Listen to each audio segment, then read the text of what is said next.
In this video, I'll show you how to make a copy using your HP DeskJet 3755 printer. So how to do this? First of all, we need to scan something using the scanner and the printer will print the copy. So make sure your printer is turned on. Take your paper you want to make a copy of. Place a white sheet of paper in the paper tray. Take the document you want to make a copy of, and we're gonna glide it right over here where the scanner is. And the printer needs to grab on the page. So let me show you. Take your paper, align it with this small piece of plastic here. So what I mean by this, make it touch it, and then glide it inside. You see, you're gonna hear the printer making a noise. It's simply trying to grab the paper. And if you flicker it like this and the paper goes out, it means it didn't succeed, so we need to restart it. Okay, again, it didn't work.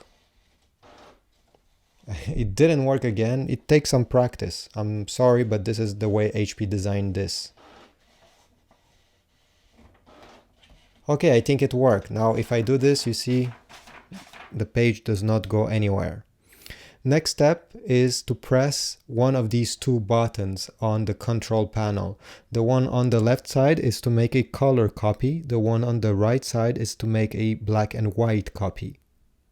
If you want to make multiple copies of this, not just one, well, make sure you have enough paper there, and you'll need to tap on the button that you want multiple times. And over here you have a number, and you just have to stop once you reach the number of copies you want.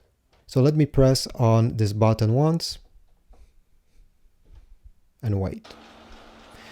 The printer will start scanning the document. You do not need to touch anything at this step. Okay, and now it's time for the printer to print. You can deploy this small plastic tray. You're not obligated. Now my printer does not have any black ink, so everything that is black here won't appear, and even the color ink, I think there's not much left into it, but this is just to give you an example how you need to do it. Okay, and we are done. Again, my printer does not have ink, so this is why it looks like this. On yours, if you have enough ink, it'll look exactly the same as the page we just scanned. So thanks for watching. I hope this was useful. If you want to support my channel, please check the Amazon affiliate links to get more ink for your printer or paper. Leave a comment, and I'll see you in the next video. Thanks.